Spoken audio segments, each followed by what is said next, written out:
Let's dive into the four states of matter. First up, solids. Think of your favorite chocolate bar or ice cubes. In solids, particles are tightly packed together, vibrating in place, giving them a fixed shape and volume.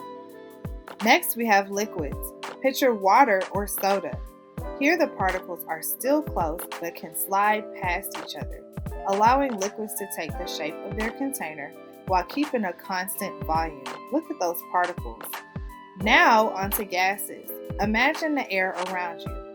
Gas particles are far apart and zooming around, filling any space they're in, which means they have no fixed shape or volume. Look at those particles. Finally, let's talk about plasma. This is where things get supercharged. Plasma is like the sun or lightning, where gas particles are energized so much that they lose some electrons, creating a mix of charged particles. Each state of matter is unique and they can change from one to another with the right conditions. Isn't that mind blowing?